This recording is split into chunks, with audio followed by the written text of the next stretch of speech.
Golden Age Hollywood stars with shockingly bad hygiene. Number 3 was terrible. What if your favorite Hollywood legends weren't as glamorous as you think?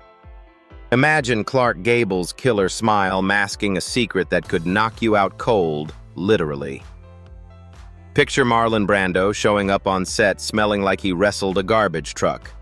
Or Steve McQueen, the king of cool, skipping showers for weeks while smothering himself in motor oil and cologne. These aren't wild rumors, they're the shocking truths behind cinema's golden icons. Welcome to Legends of Black Excellence, where we dig beneath the glitter and expose the grit. Stay tuned, because what you're about to hear might ruin classic Hollywood forever. Clark Gable. When audiences first saw Clark Gable stride across the screen in Gone with the Wind, 1939, they saw perfection. The rugged jawline, the confident smirk, the smooth voice that could melt hearts. To millions, Gable embodied everything a leading man should be: charm, masculinity, and refinement. But beneath that flawless exterior, the king of Hollywood carried a secret that no amount of camera magic could disguise. Away from the spotlight, Gable suffered from a problem that his co-stars could never forget. A breath so notoriously foul, it became the stuff of legend. Behind every dashing close-up was a studio scrambling to contain what many quietly referred to as the Gable problem. By the early 1930s, Gable's career was skyrocketing, and so were his dental issues. Chronic gum infections led to severe periodontitis, forcing him to undergo full tooth extraction before turning 33. MGM's top dental specialists fitted him with complete dentures, which restored his iconic grin, but unleashed an unexpected side effect. Ill-fitting false teeth trapped food particles, and without proper cleaning, bacterial buildup turned deadly to the senses. His breath became so potent that, according to multiple accounts, crew members joked it could strip paint off the walls. The tragedy was almost ironic, the very feature that made him irresistible to audiences. That unforgettable smile was also the source of his most repellent flaw. Few actresses endured more than Vivien Leigh during the filming of Gone with the Wind. The famous kiss between Scarlett O'Hara and Rhett Butler may have looked passionate on screen, but off camera, Leigh reportedly had to brace herself with smelling salts between takes. One assistant recalled her whispering that kissing Gable felt like a punishment disguised as romance.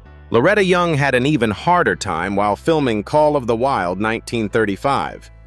After one take, she is said to have rushed off set to vomit, telling a friend that it was like kissing a corpse pickled in vinegar. Even the cameramen weren't spared. Working in tight sets meant being trapped in what one gaffer described as a chemical weapon disguised as charm. In the studio system era, image was everything, and MGM would spare no expense to protect their golden boy.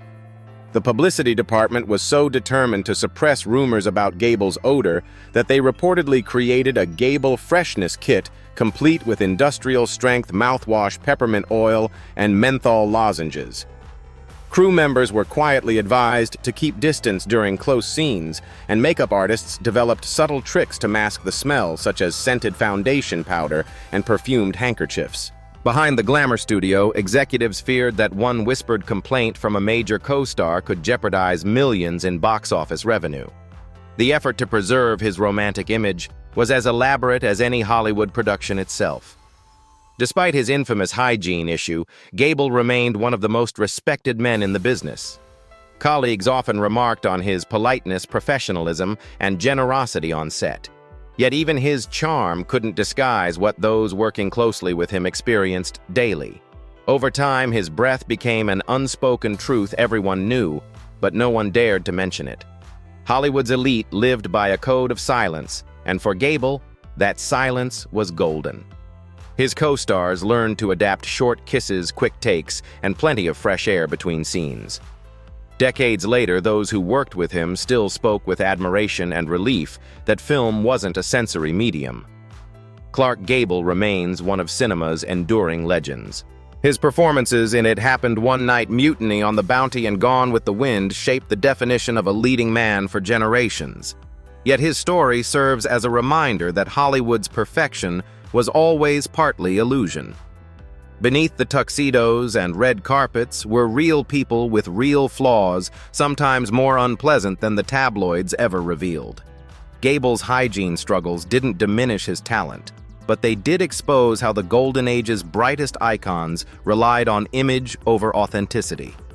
The next time his smoldering close-up fills the screen, remember behind that irresistible grin was a secret that nearly derailed his legend and made number 3 on this list truly terrible. Marlon Brando. When Marlon Brando appeared on screen, he redefined what it meant to be an actor. His performances in A Streetcar Named Desire on the Waterfront and The Godfather captured raw emotion and human complexity. But behind that brilliance was a private life that stood in shocking contrast to his cinematic perfection. Away from the camera, Brando's relationship with hygiene was almost non-existent. Colleagues described him as unpredictable, eccentric, and quite frankly unbearable to stand near for long periods. What audiences saw as method intensity was for many co-stars an experience that tested both their patience and their stomachs. Brando's aversion to cleanliness was legendary on film sets. Crew members recounted how he would arrive on location wearing the same unwashed clothes for days, sometimes weeks.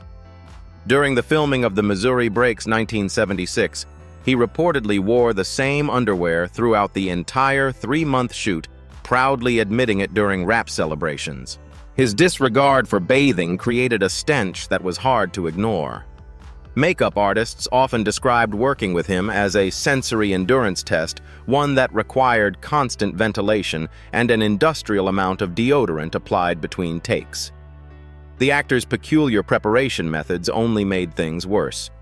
Before romantic scenes, Brando sometimes deliberately skipped brushing his teeth, or as several witnesses claimed, ate strong-smelling foods such as garlic or blue cheese to irritate his partners. On Last Tango in Paris, 1972, this habit turned intimate moments into unpleasant ordeals for co-star Maria Schneider, who was already enduring a difficult production.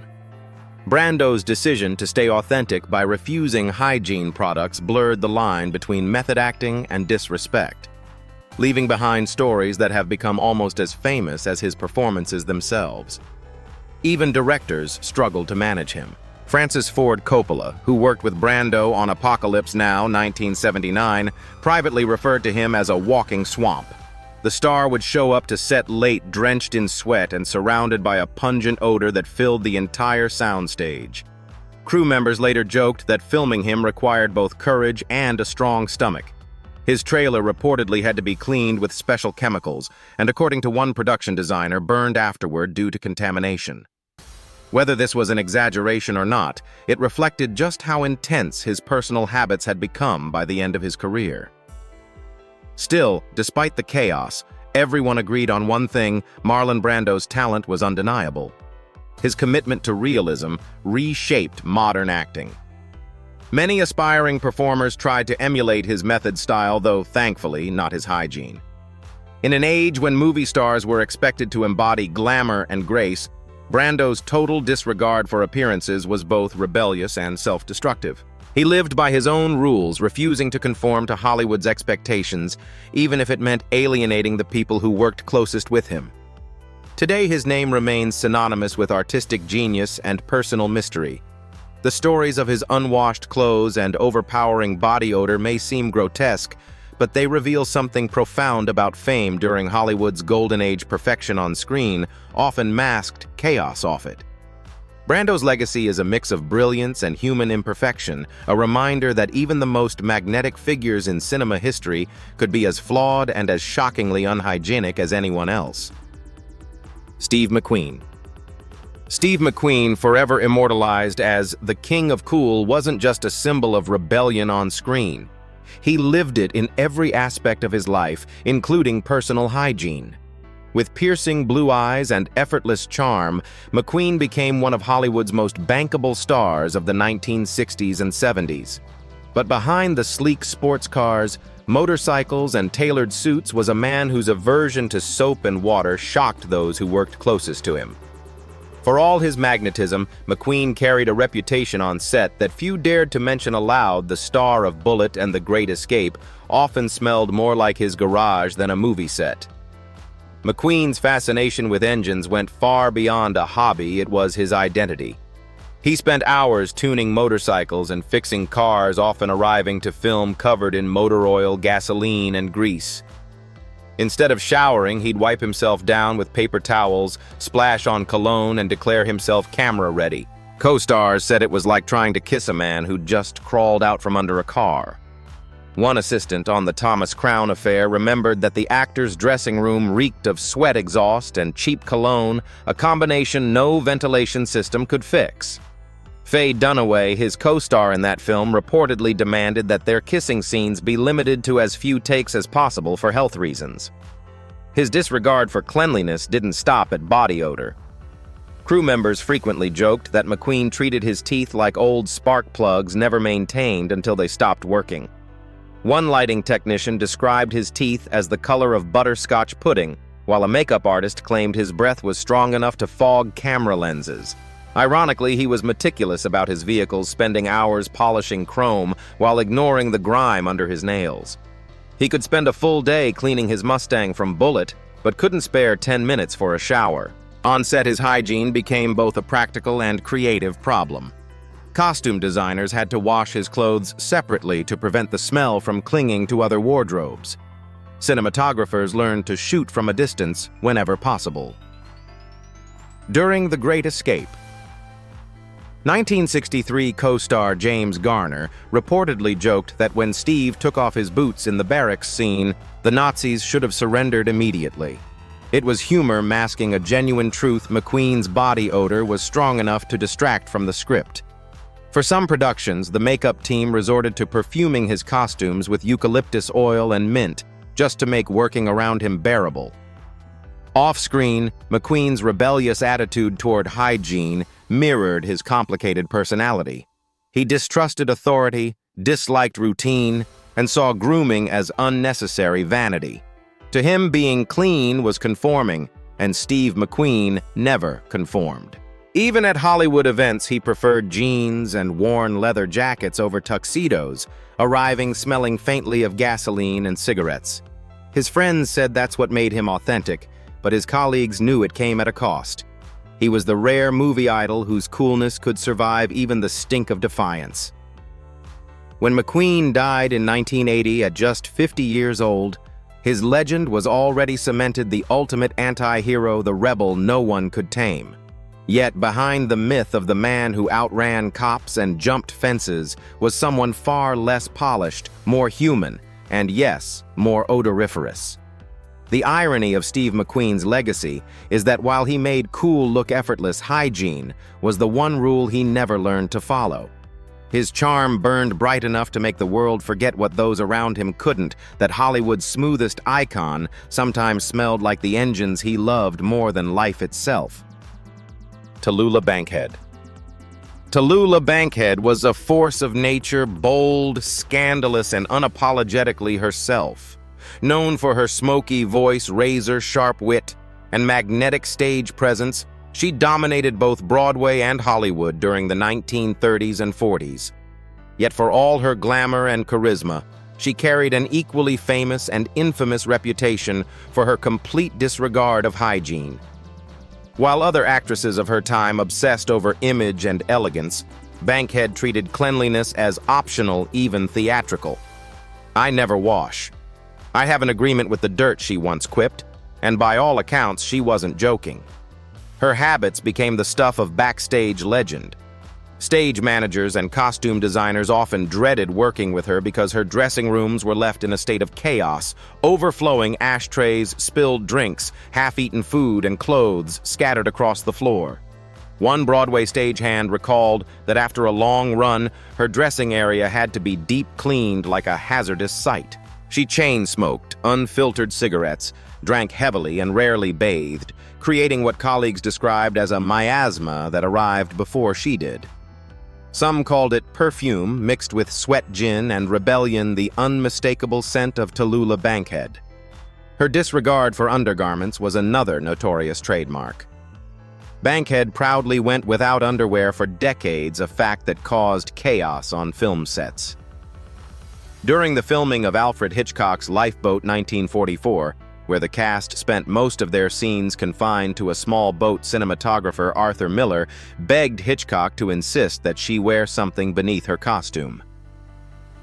Hitchcock's legendary deadpan reply: "I don't know whether this is a matter for the costume department makeup or animal control." Crew members later admitted that working in such close quarters with her was unforgettable, both for her personality and her smell. Bankhead's personal quarters were equally infamous. At the Algonquin Hotel in New York, where she often stayed, maids reportedly refused to clean her suite after discovering the state she left it in: cigarette burns on furniture, food rotting on plates, and piles of clothing that smelled of smoke and alcohol. One maid allegedly quit on the spot, saying, "I've cleaned crime scenes that were more sanitary." Visitors described her living space as a museum of indulgence filled with the remnants of wild parties and sleepless nights. Yet Bankhead took pride in it, often boasting that cleanliness was overrated and that her lifestyle was simply part of the art. What made Tallulah Bankhead's lack of hygiene so fascinating was how she turned it into part of her persona. She didn't hide behind Hollywood's polished facade, she mocked it. When told to bathe before a romantic scene, she reportedly shot back, "Darling, if you wanted a rose garden, you should have hired an MGM virgin.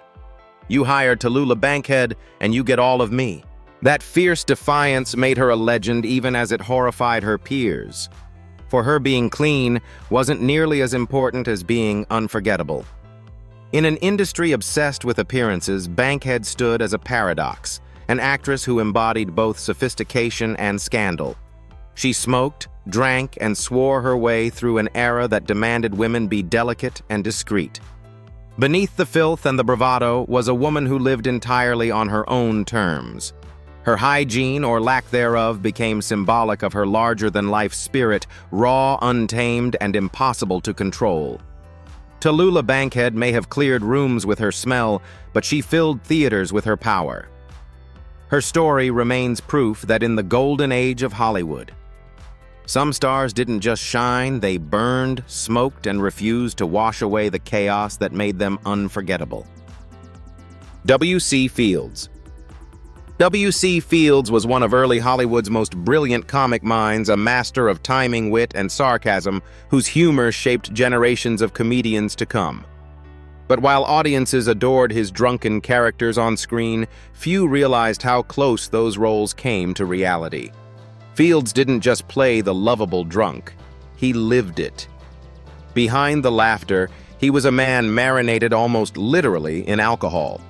His hygiene, or lack thereof, became as infamous as his one-liners. Crew members used to joke that if you struck a match near him, the entire set might go up in flames. His morning routine alone could frighten a liver specialist. Fields reportedly began each day not with coffee, but with martinis, strong ones. "Breakfast," he once said, "is for amateurs." By midday, the air around him was thick with the smell of gin and whiskey, his perspiration carrying the sharp tang of decades of indulgence. Assistants recalled that his breath smelled like a distillery that had gone slightly sour, a blend of alcohol and decay, so potent it could peel the varnish off furniture. Even his sweat carried traces of booze. Lighting technicians joked nervously that one spark from a bulb could ignite him.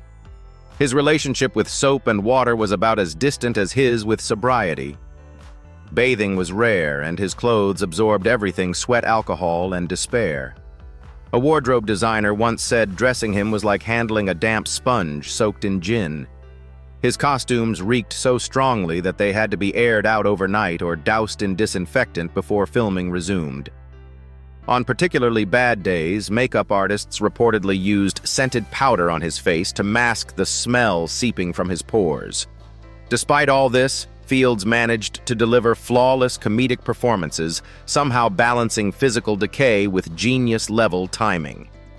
The mess extended to his living spaces. Hotel staff dreaded the words "Mr. Fields is checking in." He would leave behind rooms filled with half-empty bottles, cigarette burns, and an unmistakable odor of old liquor and stale sweat. One hotel manager later remarked that his suites needed fumigation, not cleaning. Maids drew straws to decide who had to handle his room after checkout. Fields was known to hide liquor bottles in the most bizarre places inside toilet tanks, behind lamps, even in hollowed-out books.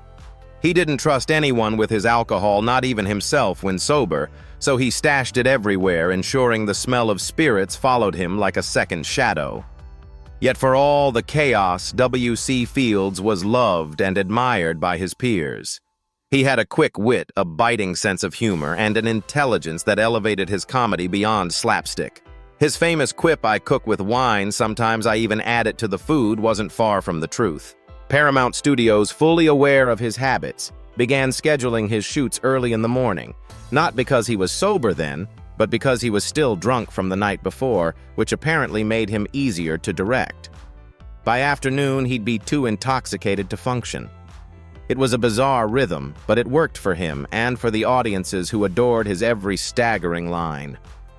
In the end, W.C. Fields became what one critic called a walking distillery with legs. His very presence was intoxicating in more ways than one. He may have been unwashed, unsteady, and perpetually soaked in gin, but his comedic brilliance was undeniable. Even his hygiene, or lack thereof, became part of his legend, proof that genius doesn't always come neatly packaged or pleasantly scented. In an era obsessed with the polished image of Hollywood sophistication, Fields stood out as the grimy, hilarious truth, a man who didn't just make people laugh, but lived every joke, booze, body odor, and all. Bette Davis. Bette Davis was the embodiment of old Hollywood intensity, fierce, unapologetic, and utterly magnetic. With her piercing eyes and sharp tongue, she could dominate a scene without saying a word. Yet behind that screen, brilliance lay a personal habit that became legendary for all the wrong reasons. Davis was quite literally consumed by smoke.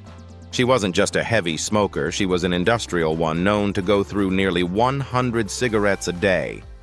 Her addiction was so profound that crew members joked her lungs should have received co-star billing. The result was an atmosphere around her so thick with nicotine that simply entering her dressing room could make your eyes water. Those who worked with her often described the experience as standing inside a cloud that had personality. The smell of tobacco clung to everything she touched: costumes, scripts, and even film reels. Wardrobe departments had to develop special cleaning methods for her dresses because normal laundering couldn't eliminate the residue. One designer later quipped that her gowns reeked like a burning library wrapped in silk. Her makeup artists had it worse: long hours in close quarters, with Davis meant breathing in the constant swirl of cigarette smoke that turned the air yellow. Some reported developing temporary respiratory irritation, which they jokingly called Davis lung, a condition that cleared up only after shooting wrapped. Bette didn't seem to care. In fact, she embraced her smoking as part of her identity. When asked to cut back on cigarettes to preserve her voice, she famously replied, "Without my cigarette, I'm not Bette Davis." Her husky, smoky tone became one of her trademarks, adding a raw sensuality to every line she delivered. Directors who tried to limit her on-set smoking quickly learned it was a losing battle. She even smoked during rehearsals, meals, and makeup sessions. To Davis, lighting a cigarette was as natural as taking a breath, perhaps even more so. Her co-star Miriam Hopkins once remarked, only half-jokingly, "When Bette enters a room, you don't see her first, you smell her." Her habits didn't just affect her health, they affected the environment around her. During the filming of All About Eve 1950, her trailer reportedly needed its own ventilation system after a single week of use. The studio had to repaint the walls afterward to cover the yellow nicotine stains. In The Little Foxes, 1941 director William Wyler supposedly said that kissing Bette on camera felt like licking the inside of a crematorium. But even that couldn't dull her charisma. Despite the smoke, the smell, and the sharp edges of her personality, Davis's performances burned brighter than any cigarette she held. There's a famous story from the set of All About Eve. A fire alarm sounded during filming, and everyone evacuated, everyone except Bette Davis.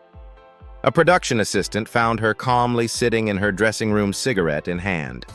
When told the building might be on fire, she exhaled a perfect smoke ring and replied, "Darling, I am the fire." That single moment captured everything about her: fearless, defiant, and impossible to extinguish. In the end, Bette Davis's hygiene problem wasn't filth in the usual sense, it was excess. She lived in a haze of nicotine, her presence marked by the scent of burning tobacco and ambition. Her cigarettes were both her armor and her downfall, fueling her power while eroding her health. Yet her impact on cinema remains untouchable. She broke barriers, defied expectations, and became one of Hollywood's most commanding icons. The smoke may have clouded the air around her, but her legacy still burns vividly, clear proof that even the most intoxicating flaws can't dim true greatness. Howard Hughes.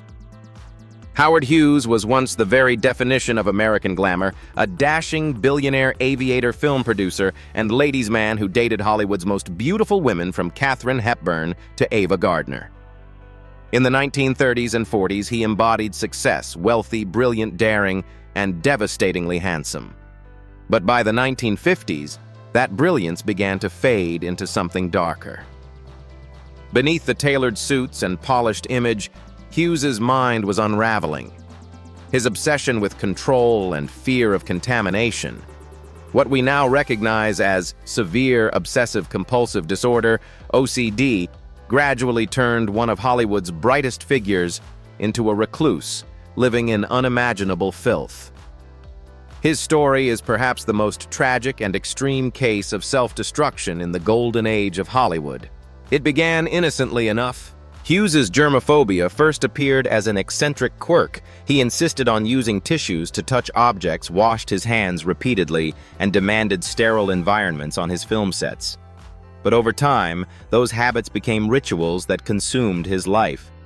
He isolated himself in dark hotel rooms, sometimes for months with blackout curtains drawn, and the temperature kept frigid to slow bacteria growth. Despite his fear of germs, his hygiene collapsed entirely. He stopped bathing, shaving, or cutting his hair and nails. Photographs from his later years show nails so long they curled into claws and hair matted with grease and food particles. One of the most disturbing details came from the team of aides who cared for him during his self-imposed isolation in the Desert Inn in Las Vegas. They described rooms littered with tissues, bottles, and filth, a human snowdrift, as one assistant called it. Hughes would use tissues to touch anything, then discard them on the floor until the carpet vanished beneath piles of paper. Even more shocking, he stored his own urine in carefully labeled mason jars, lining them along the walls like trophies of paranoia.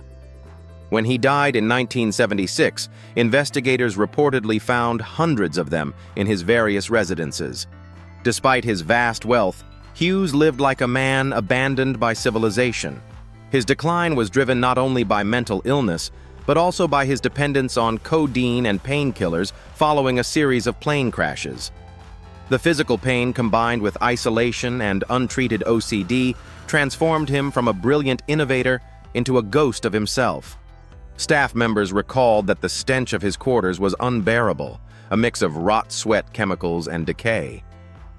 It was like walking into a corpse that was still breathing, one attendant later said. They wore gloves and masks to enter his rooms, yet even that barely helped. His fear of contamination had trapped him in the very filth he despised. The irony of Howard Hughes's life is almost Shakespearean. The man who once produced the visually stunning Hell's Angels 1930, who set world aviation records and built an empire of innovation, ended up imprisoned by his own mind. His wealth bought him privacy, but that privacy allowed his illness to grow unchecked. The mogul who had once commanded fleets of aircraft couldn't command himself to take a shower. The same meticulousness that fueled his success became the engine of his madness. When Hughes died at age 70, the coroner who examined his body barely recognized him. Once tall and handsome, he had shriveled into a 90-pound shadow of his former self, with fingernails like talons and hair hanging in greasy clumps. The official cause of death was kidney failure, but his long decline was the result of years of neglect. Paramedics reportedly had to undergo therapy after discovering the conditions he lived in. His corpse was so deteriorated that identification required fingerprints. Howard Hughes's fall from grace remains one of Hollywood's most haunting tales, a symbol of how brilliance without balance can become its own cage. The man who conquered the skies and the box office ended his life trapped in a darkened room, terrified of the world and consumed by decay. He was the ultimate paradox of the Golden Age, a visionary undone by his own genius, proving that even the most powerful man in Hollywood could not escape himself. Ava Gardner. Ava Gardner was the kind of beauty that didn't seem real, luminous, magnetic, the kind of face that stopped time. She was the goddess of the Golden Age, a woman whose allure captivated Frank Sinatra, Mickey Rooney, and countless millions of moviegoers around the world. But behind that ethereal glamour, Gardner harbored a secret that made life on set far less enchanting for those around her. For all her elegance and sophistication, she was shockingly indifferent to hygiene. The same woman who graced magazine covers in satin gowns and jewels reportedly carried a scent that no perfume could disguise. Hers was a beauty that dazzled the eyes but challenged the nose. Crew members who worked with her at MGM recalled that Gardner had little interest in the routines of grooming that Hollywood's image machine demanded. Despite the studio's lavish access to personal stylists and luxury facilities, she often skipped baths, preferring to mask her natural odor with layers of expensive French perfume. The result was not alluring, it was overwhelming. One director described her scent as a battle between Chanel and chaos. A makeup artist who worked with her on several films confessed, "We knew she'd arrived before we saw her, the smell of cigarettes, old perfume, and something human raw." Her dental habits were equally infamous. Gardner reportedly disliked brushing her teeth and rarely did so consistently. Colleagues recalled that breath mints became an unspoken necessity on her sets. One assistant developed a system of discreetly offering her water laced with mouthwash before close-up scenes, while camera operators learned to adjust angles to keep her leading men upwind. A co-star from one of her MGM productions allegedly joked that kissing Ava was like diving into last night's dinner. For a woman whose face defined desire, her lack of attention to cleanliness was both surreal and, to those working closest to her, difficult to endure. Her personal quarters reflected the same neglect. Hotel staff and housekeepers told stories of rooms littered with makeup-stained towels, cigarette butts, half-empty glasses of wine, and discarded clothing. Some maids refused to re-enter after cleaning, once describing the smell as perfume fighting for its life. Even Frank Sinatra, who adored her beyond reason, reportedly installed multiple showers in their shared home in an attempt mostly failed to encourage her to bathe more frequently. Friends joked that she was too beautiful to sweat, but the reality was far less poetic. Yet despite it all, Ava Gardner's charisma was undeniable. Her laugh was infectious, her humor biting, and her charm magnetic. Men fell hopelessly in love with her, and women admired her confidence. On screen, she radiated sensuality, a woman entirely at ease with her flaws, even when those flaws carried a certain aroma. Gardner's natural beauty was so extraordinary that she could get away with things that would have destroyed lesser stars. She was wild, free-spirited, and defiantly human in an industry built on artifice. Her imperfections didn't ruin her, they made her real. In many ways, Ava Gardner's story captures the paradox of Hollywood's golden age. The cameras worshipped her, yet those same lights concealed truths too unglamorous for the tabloids. She wasn't a porcelain doll or a perfectly polished starlet. She was flesh and blood, unfiltered, flawed, and unforgettable. The same woman who could make millions swoon could also make a set go silent when she walked by, not from awe but from the overpowering clash of scent and stardom. Still, her presence was so commanding, so electric, that no one ever dared to say a word. In a world obsessed with perfection, Ava Gardner proved that beauty, true wild beauty, could survive even without the scent of soap. Charles Laughton. Charles Laughton was one of the greatest character actors to ever grace the golden age of Hollywood. A man whose performances in The Hunchback of Notre Dame, 1939, Mutiny on the Bounty, 1935, and Witness for the Prosecution, 1957, set a standard for emotional depth, and artistic commitment. But behind his mastery of transformation was a reality his colleagues could never quite escape. Lawton was infamous for his personal hygiene, or rather his near-complete lack of it. His immense talent often silenced complaints, but to those who worked closely with him, his presence was a sensory ordeal, unforgettable in every sense of the word. Lawton's approach to hygiene was, to put it kindly, minimalist. Those who shared a set or stage with him recalled that his body odor could arrive before he did.